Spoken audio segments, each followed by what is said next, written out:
કમોસમી વરસાદને કારણે ખેડૂતોને પાકને નુકસાન વેઠવાનો વારો આવ્યો છે, જેને લઈ સરકારે ખેડૂતો માટે સહાયની જાહેરાત કરી, પરંતુ ખેડૂતોના ખેતરોમાં ભાગ રાખનાર ભાગિયાને કોઈ સહાય મળતી નથી, જેને લઈ કોંગ્રેસ નેતા દ્વારા ભાગિયાને પણ સરકાર સહાય ચૂકવે તેવી માંગ કરી ખેડૂતો પણ પોતાની સહાયની રકમમાંથી ભાગિયાને થોડો ભાગ આપે તેવું જણાવ્યું। સરકારને હું વિનંતી કરું છું કે હારે હારે જો ખેડૂતોને જ તમે આપો છો તો જે ભાગિયાઓ છે એના માટે ખેત મજૂરો છે એના માટે અમે જ્યારે આ કમોસમી વરસાદ વખતે જ્યારે પહેલી અમે રજૂઆત સરકારને કરી ત્યારે પણ અમે કહ્યું હતું કે ખેડૂત અને ખેત મજૂરો બંનેને નુકસાન થયું છે તો બંનેને આની અંદર વળતર આપવામાં આવે।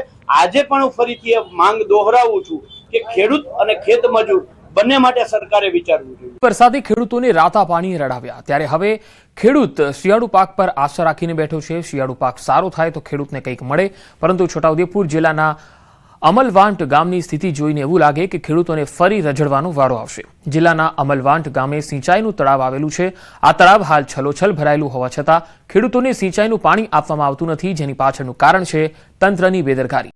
સિંચાઈનું પાણી ખેતર સુધી પહોંચાડવા માટેની જે કેનાલો છે તે અતિ જર્જરિત છે। કેનાલોમાં જાડી ઝાખરા ઉગી નીકળ્યા છે, જેથી પાણીનું વહન થઈ શકતું નથી। પાણી ન પહોંચતા ખેડૂતો ફરી માથે હાથ દઈને બેઠા છે।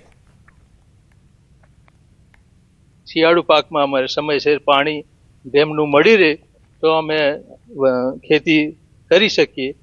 અત્યારે નહેરની અંદર ઘાસ ઉગી નીકળ્યું છે, ઝાડવા ઉગડ્યા, પછી વરસાદના પાણીથી ધોવાણ થયું છે, ગાબડા પડ્યા છે, એ રિપેરિંગ થાય પછી અમને ખેતરો સુધી પાણી મળી રહે। જે કેનાલો છે તે કેનાલો સરખી રીતે સાફ નથી કરવામાં આવી અને 65 લાખનું જેવું કામ કરવામાં આવ્યું છે તે સરખી રીતે થયું નથી। તો અમારી સરકાર પાસે એ માંગ છે કે જે કામ અમારા ગામમાં કરવામાં, તળાવમાં જે કરવામાં આવે તે તાત્કાલિક ધોરણે કામની જાણ કરે।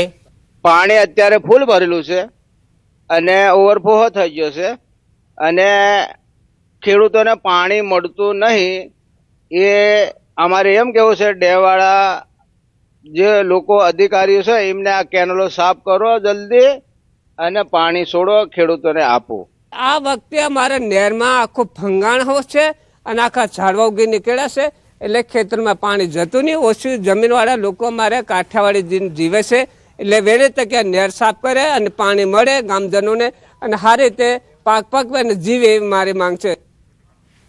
સિંચાઈ માટે તળાવો પાણીથી ભરાયેલા છે, પરંતુ ખેડૂતો ફક્ત એ પાણીને જોઈ રહ્યા છે, તેનો ઉપયોગ નથી કરી શકતા। આ બાબતે અધિકારીને પૂછવામાં આવ્યું તો તેમણે સ્ટાફ ઓછો હોવાની વાત કરી। તેમણે જણાવ્યું કે કેનાલો જર્જરિત છે, જેના સર્વેની કામગીરી કરવામાં આવી છે। જોકે 13 જેટલા તળાવોનું સર્વે કરાયું છે, જે તબક્કાવાર કામગીરી હાથ ધરાશે। આખા જિલ્લાની 13 એમઆઈ સ્કીમો છે, એનું આખા એમઆઈનું આ કેનાલ નેટવર્કનું કામ ચાલુ છે। એ પૈકી 5ની વહીવટી સરકારશ્રીમાંથી મળી ગયેલ છે ને એમાં ટેન્ડરિંગની પ્રક્રિયા, તબક્કાવાર એની ડીટીપીની પ્રક્રિયા, ટીએસની પ્રક્રિયા એ ચાલુ છે। અને મૃત્યુ પામેલા ભાઈને જીવતો બતાવી ખેતીની જમીન વેચી નાખી। મલેકપુર ગામે ખેતીની સંયુક્ત કબજેદાર જમીન પર મોટું કૌભાંડ સામે આવ્યું। ખાતેદાર સુશીલાબેન પટેલ દ્વારા પોતાના 2019માં મૃત્યુ પામેલા ભાઈને 2022માં જીવિત બતાવી અન્ય મૃતકો અને સંયુક્ત ખાતેદારોના ખોટા ફોટા, ખોટા ઓળખ કાર્ડ અને બનાવટી દસ્તાવેજો તૈયાર કરીને સરકારી કર્મચારીઓ સાથે મિલીભગતથી જમીનની બિનખેતી કરાવી અન્ય વ્યક્તિઓને વેચી મારવામાં આવી। આ અંગે જાણ થતાં પોલીસ મથકે ફરિયાદ નોંધાવી છે। જાણ બાર બિનખેતી કરાવી લીધેલી છે, જે અમોને જાણ જ નથી। અમારી કોઈ પણ જગ્યાએ સહી નથી કરેલી કે અમારો ઓરિજિનલ ફોટા પણ નથી ચોંટાડેલા। મારા કાકા જેઠાભાઈ હીરાભાઈ 30/6/2019ના રોજ મરણ પામેલા છે, તો પણ તેમના અંગૂઠાનું નિશાન બતાવેલું છે અને એમની જગ્યાએ બીજા કોઈનો ફોટો ચોંટાડી એમની સહી કરેલી છે। મારા પતિનું નામ પટેલ જેઠાભાઈ હીરાભાઈ એ મરી ગયેલા છે, છતાં એમનો ફોટો અને સહીઓ લગાવીને ખોટા દસ્તાવેજ અને સહી કરેલી છે। ફરિયાદીની નણંદ દ્વારા ફરિયાદીના પતિનું 2019માં મૃત્યુ થઈ ગયું હોવા છતાં એને જીવિત હોવાનું બતાવીને 2022માં એમના અંગૂઠાની ખોટી સહીનું નિશાન ઊભું કરીને તેમજ બીજા ખાતેદારોના ખોટા ઓળખના પુરાવા તરીકે ચૂંટણી કાર્ડનો ઉપયોગ કરીને તેમજ ખોટા ફોટાઓ ચોંટાડીને આ જે જમીન છે એને ખેતીમાંથી બિન ખેતીની કરી દેવામાં આવી અને ત્યારબાદ એને વેચી દેવામાં આવેલ છે.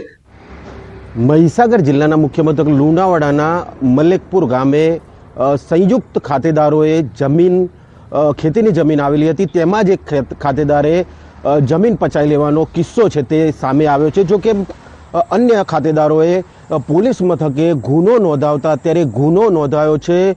દ્રશ્યો બતાવી રહ્યો છું તમને. આ જે ખાતેદારો છે મલેકપુરના, એ આ તમામ ખાતેદારોની જમીન સંયુક્ત જમીન આવેલી હતી, પરંતુ અંદરના જ એક મહિલા ખાતેદાર કહી શકાય, તેને આ જમીન બારોબાર ખોટા ફોટા ચોંટાડી અને પચાવી પાડવાનો જે કારસો છે તે સામે આવ્યો છે. જે જમીન પચાવી પાડવાનો કારસો છે તે દ્રશ્યો બતાવી રહ્યો છું કે આ જે જમીન છે, ખેતીની જમીન છે, તે બારોબાર પચાવી દેવામાં આવી છે. તો બીજી તરફ મકાનો પણ બનાવી દેવામાં આવે છે. દ્રશ્યો જોઈ શકો છો કે અહીંયા મામલો આખોએ જે જમીન પચાવી પાડવાનો છે તે અહીંયા જે દ્રશ્યોમાં છે તે બતાવી રહ્યો છું. અમને એક સાઈડ મકાનો બનાવી અને જે અન્ય લોકોને જે વેચી મારવા અને દસ્તાવેજ પણ કરી દેવામાં આવે છે.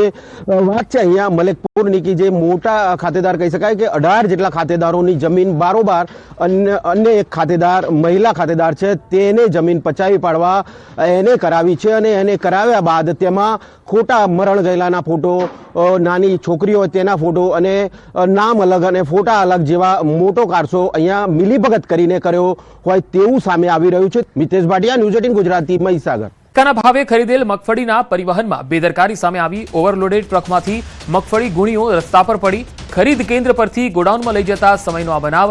વંથલીના આંબેડકર ચોકમાં 12 થી 15 ગુણીઓ રોડ પર પડી. આ ઘટનામાં સદનસીબે મોટી જાનહાનિ થઈ નથી. રસ્તા પર મગફળીની ગુણીઓ ઢોળાતા ટ્રાફિક જામની સમસ્યા જોવા મળી હતી. વંથલીના આંબેડકર ચોકમાં જે ગુણીઓ છે રોડ પર પડેલી તમે જોઈ શકો છો. રસ્તા પર ગુણીઓ પડવાના કારણે ટ્રાફિક જામની પણ સમસ્યા જોવા મળી હતી. મગફળી પરિવહનમાં કેટલી બેદરકારી છે તમે તસવીરોમાં જોઈ શકો છો. ખરીદ કેન્દ્ર પરથી ગોડાઉનમાં લઈ જતા સમયે આ બનાવ બન્યો.